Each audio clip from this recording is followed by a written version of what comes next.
Hai guys, balik lagi di channelku.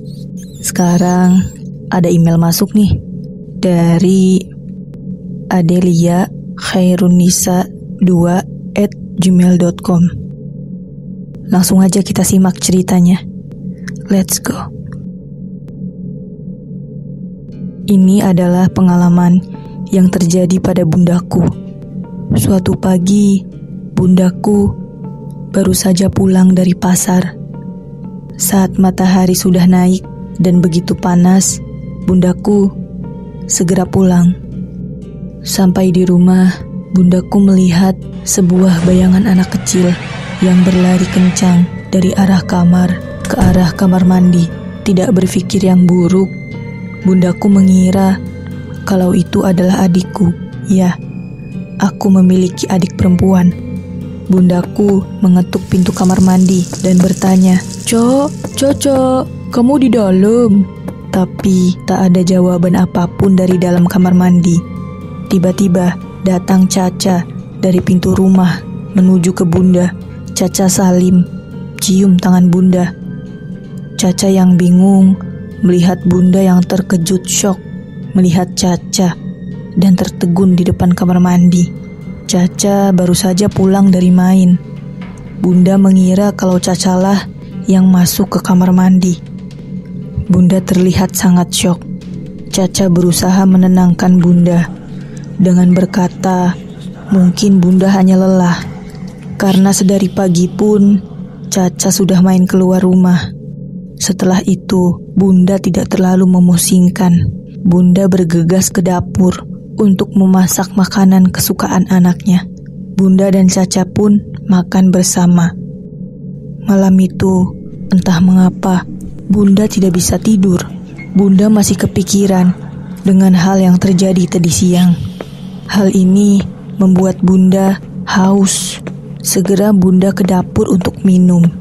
Bunda melihat Caca lagi di dapur. Tampak Caca duduk di meja makan dengan kepala yang tertunduk. Caca hanya diam meski ditanya bunda berkali-kali. Meski takut, bunda tetap mendekati Caca. Bunda tetap bertanya padanya hingga bunda memberanikan diri. Tangan bunda yang sangat gemetar itu pun menepuk pundak Caca karena tidak ada jawaban sedikit pun. Tidak disangka, wajah yang sangat menyeramkan dan mengenaskan menengok hingga membuat bunda berteriak. Caca segera membangunkan bunda yang mengigau saat sedang tidur. Untungnya, ternyata bunda hanya bermimpi buruk. Caca membangunkan bunda untuk melaksanakan sholat subuh. Caca berkata kalau bunda sangat kelelahan. Dan memang bunda lelah dan juga lupa tidak berdoa sebelum tidur. Itulah mengapa pentingnya baca doa sebelum tidur. Segera Caca dan bunda sholat subuh, melupakan mimpi buruk bunda agar hati menjadi tenang dan terlindungi dari setan. Itulah ceritanya. Mantap ya guys. Thanks udah ngirim email. Teman-teman yang lain jangan sampai kelewatan ya. Kirim cerita misteri kalian ke ceritamisteriku.id@gmail.com. Sampai jumpa lagi. Bye. Halo semuanya, kembali lagi di channelku. Sekarang ada email masuk dari ayudia.pac25@gmail.com. Sorry kalau salah baca. Namanya Ayu. Penasaran ya? Sama, langsung aja. Let's go. Halo Kasih, aku mau cerita suatu pengalamanku. Sebelumnya, kenalin, nama aku Ayu. Sejak kecil, aku sudah sering melihat hal-hal gaib. Dan sekarang, aku hanya bisa mendengar suaranya saja. Waktu itu kejadiannya malam hari. Malam itu, aku tidur bersama adik dan mamaku di kamar. Aku sering terbangun dari tidurku pada tengah malam. Seperti ada yang membuat aku terbangun. Seakan berbisik menyuruhku bangun pada tengah malam. Dan pada hari itu, aku terbangun karena ingin buang air kecil. Tepat jam dinding menunjukkan pukul 12 malam. Tetapi di luar kamar sangat gelap. Semua lampu rumah dimatikan dan hanya lampu-lampu tidur saja yang menyala. Kegelapan itu membuat aku berpikiran yang macam-macam dan membuat aku tidak berani keluar sendirian. Akhirnya, aku hanya menunggu sembari menahan kebeletku. Saat itulah aku mendengar suara anak kecil yang sedang tertawa riang. Siapa tengah malam seperti ini tertawa lantang seperti itu? Dan lebih anehnya lagi, terdengar bukan seperti suara satu anak. Kira-kira ada sekitar 5 anak yang tertawa secara bersamaan. Aku menduga kalau itu adalah mereka-mereka yang tak kasat mata. Aku sudah tidak tahan lagi untuk menahan kebeletku yang ingin buang air. Daripada menjadi penyakit, aku pun memutuskan untuk ke kamar mandi sendirian. Aku memberanikan diri melawan rasa takutku. Langkah demi langkahku menuju kamar mandi. Aku tidak berani menengok kanan ataupun kiri. Pandanganku hanya mengarah pada lantai saja. Dan untungnya, aku tidak lagi sendirian. Ada nenek juga di dapur.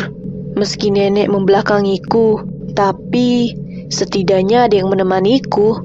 Tapi nenek menggerai rambutnya, tidak digulung seperti biasanya. Nenek sedang merebus air.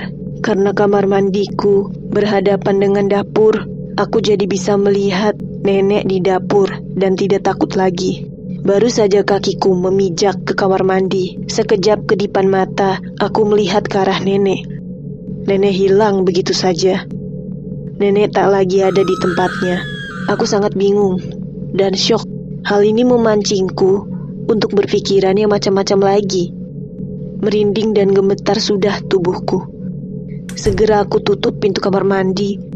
Terlihat bayangan mendekat ke depan pintu kamar mandi.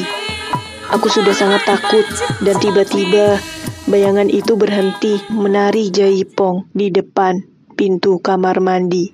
Aku segera buang air kecil dan menyiram lantainya. Dengan gemetar dan ketakutan, aku membuka pintu kamar mandi dan berlari menuju kamar.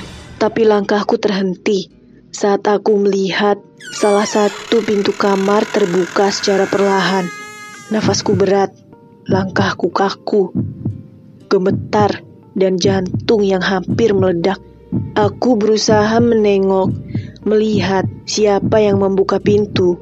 Tidak ada siapapun yang membuka pintunya. Alunan jantungku semakin berdetak kencang. Terlihat pianoku di dalam ruangan itu. Tiba-tiba pintu tertutup dengan kencang, cara mendadak hingga membuatku terkejut dan jatuh. Piano berdenting dengan nada yang sangat menyeramkan. Getaran tubuhku semakin hebat. Aku melawan beratnya langkahku dan berlari menuju kamar. Sampai di kamar, aku mengusal pada mama dan adikku. Kupaksa mataku untuk terpejam dan tidur. Udah deh, itulah cerita dari Ayu guys. Serem. Makasih ya udah kirim cerita. Sampai jumpa lagi semuanya. Bye.